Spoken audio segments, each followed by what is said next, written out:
Hello friends, अपनी YouTube channel game changing psychology में आप सबनु हार्दिक स्वागत है। आजना विडियो में આપણે પ્રોબેશન ઓફિસર, ચીફ ઓફિસર તેમજ અન્ય સરકારી પરીક્ષાઓ માટે જે યોજના પૂછાય છે તો એ અંતર્ગત આપણે આજના વિડીયોમાં વૃદ્ધ કલ્યાણ યોજના અંગેની વિસ્તૃત ચર્ચા કરીશું। પ્રોબેશન ઓફિસર માટે જે નવો સિલેબસ જાહેર કરવામાં આવ્યો છે એ અંતર્ગત અભ્યાસક્રમને અંતર્ગત વૃદ્ધ કલ્યાણ યોજના અંગેની માહિતી આપવામાં આવી છે। તો આજના વિડીયોમાં इंदिरा गांधी राष्ट्रीय वृद्ध पेन्शन योजना अंगेनी विस्तृत चर्चा करीशुं। आ विडियो नंबर 9 है, एटले अगाउना विडियो तमे न जोया होय तो प्लेलिस्टमांथी तमे ए विडियो जोई शको छो। तो वृद्ध कल्याण योजना एमां अलग अलग योजना आवे छे। तो वृद्ध कल्याण योजना अंतर्गत आजना विडियो में आपणे इंदिरा गांधी राष्ट्रीय वृद्ध पेन्शन योजनानी विस्तृत चर्चा करीशुं। त्यारबाद आवनारा विडियो में निराधार वृद्ध पेन्शन योजना एटले के राज्य सरकारनी जे योजना है एनी चर्चा करीशुं। राष्ट्रीय कुटुंब सहाय योजना जे नेशनल फेमिली बेनिफिट स्कीम तरीके ओळखाय छे तो एनी आवनारा विडियो में चर्चा करीशुं। अने वृद्ध सहाय मेळवता सीनियर सिटीजनों माटे 5000 नी सहाय माटेनी अंत्योदय सहाय योजना अंगेनी विस्तृत चर्चा आवनारा विडियो में करीशुं। तो आजना विडियो में आपणे इंदिरा गांधी राष्ट्रीय वृद्ध पेन्शन योजनानी विस्तृत चर्चा करीशुं। तो आ योजनानो लाभ कोने मळी शके छे? तो અહીંથી પણ પ્રશ્ન પૂછાઈ શકે, इंदिरा गांधी राष्ट्रीय वृद्ध पेन्शन योजनानो लाभ कोने मळी शके? तो 60 वर्ष के तेथी वधु उमर धरावता वृद्धने आ योजनानो लाभ मळवापात्र छे। तो याद राखवानुं छे 60 वर्ष के तेथी वधु उमर धरावता व्यक्तिने आ योजनानो लाभ मळवापात्र छे। बीजी टर्म्स एंड कंडीशन छे, गरीबी रेखानी यादीमां 0 થી 20 स्कोरमां नाम नोंधायेल होय एवा कुटुंबनो जो सभ्य होय तो एने मळवापात्र है। तो बे टर्म्स एंड कंडीशन है मळवापात्र। तो 60 वर्ष के तेथी वधु उमर धरावता वृद्धने मळवापात्र है। ए उपरांत गरीबी रेखानी यादीमां 0 થી 20 नो स्कोर धरावता कोईपण कुटुंबनो सभ्य होय तो एने आ योजनानो लाभ मळवापात्र है।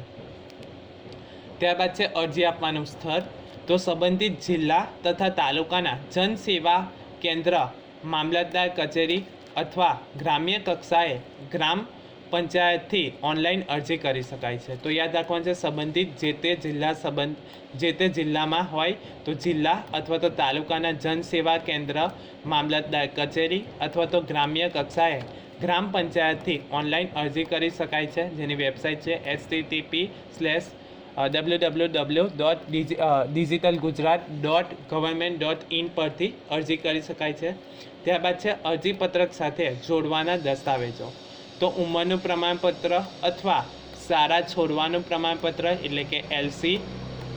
त्यारबाद डॉक्टरश्री द्वारा आपवामां आवेल वय प्रमाणपत्र। तो आ दस्तावेजनी जरूर पड़े छे। सौप्रथम छे उमरनुं प्रमाणपत्र होवुं जोईए अथवा शाळा छोड़वानुं प्रमाणपत्र अथवा डॉक्टरश्री द्वारा आपवामां आवेल वय प्रमाणपत्र होवुं जरूरी है। त्यारबाद गरीबी रेखानी यादी पर नाम होवानुं प्रमाणपत्र, जे आपणे जोयुं के 0 થી 20 नो स्कोर धरावता होय एवा व्यक्तिने मळवापात्र छे। त्यारबाद आधार कार्ड अने बैंक अथवा तो पोस्ट ऑफिसना अकाउंटनी झेरोक्स जोईशे। तो आटલું याद राखवानुं छे अरजीपत्रकमां कया कया दस्तावेज। तो उमरनुं प्रमाणपत्र अथवा तो शाळा छोड़वानुं प्रमाणपत्र अथवा डॉक्टरश्री द्वारा आपवामां आवेल वय प्रमाणपत्र, गरीबी रेखानी यादी पर नाम होवानुं प्रमाणपत्र, आधार कार्ड, बैंक अथवा तो पोस्ट ऑफिसना अकाउंटनी माहिती आपवानी छे। त्यारबाद छे योजना हेठळ मळवापात्र लाभ। तो 60 થી 79 वर्ष सुधीना लाभार्थीने 1000 रुपया मळवापात्र है। 60 થી 79 वर्ष सुधीनाने 1000 रुपया मळवापात्र है। अने 80 के तेथी वधु वयना लाभार्थीने 1250 रुपया मासिक सहाय चूकववामां आवे छे। तो अगत्यनुं छे केटली योजना हेठळ केटला रुपया चूकववामां आवे छे? तो 60 થી 79 वर्ष सुधीना व्यक्तिने 1000 रुपया मासिक चूकववामां आवे छे। अने 80 वर्ष के तेथी वधु वयना लाभार्थी ने 1250 रुपया मासिक सहाय चूकववामां आवे छे। सहायनी चूकवणी कई रीते थाय छे? तो DBT द्वारा एटले के डायरेक्ट बैंक ट्रांसफर द्वारा लाभार्थीना पोस्ट अथवा तो बैंक अकाउंट में चूकववामां आवे छे। त्यारबाद छे अरजीपत्रक क्यांथी मळशे? तो जिल्ला कलेक्टरनी कचेरीमांथी मळी शके छे। मामलतदार कचेरीथी आ अरजीपत्रक विना मूल्ये मेळवी शकाय छे। त्यारबाद ग्राम्य कक्षाथी VCE ग्राम पंचायतथी अरजी ऑनलाइन करी शकाय छे। अने नीचे जणावेल फॉर्म ऑनलाइन तमे डाउनलॉड करी शको छो। डिजिटल गुजरात परथी मळी शके छे।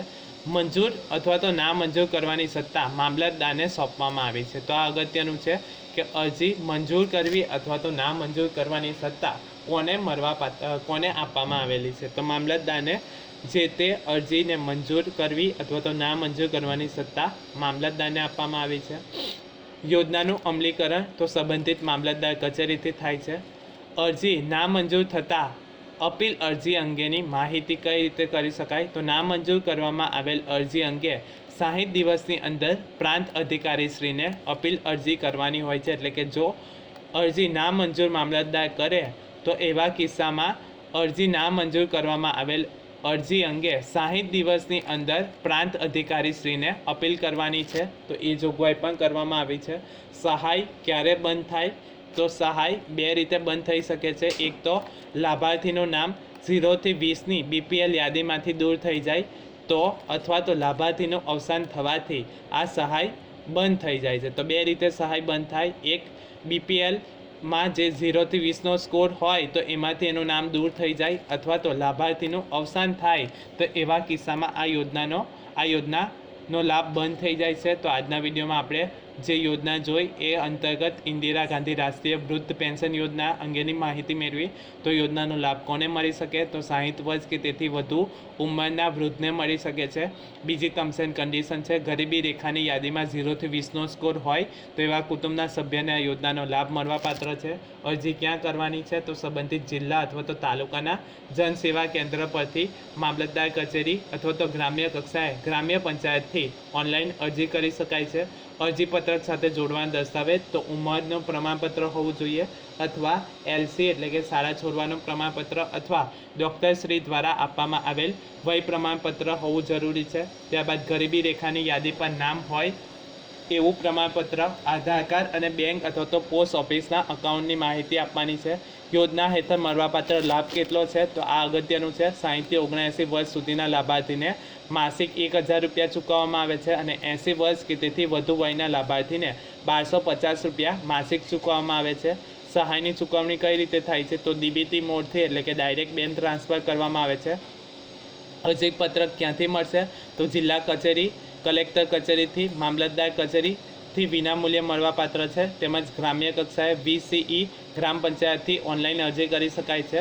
ત્યારબાદ અગત્યનું છે, આ અરજી મંજૂર અથવા તો ના મંજૂર કરવાની સત્તા કોને મળેલી છે. તો મામલતદાર આ અરજીને મંજૂર અથવા તો ના મંજૂર કરી શકે છે. ત્યારબાદ યોજનાનું અમલીકરણ તો સંબંધિત મામલતદાર કચેરીથી કરવામાં આવે છે. ત્યારબાદ અગત્યનું છે, જો અરજી ના મંજૂર થાય તો અપીલ અરજી કઈ રીતે કરી શકાય.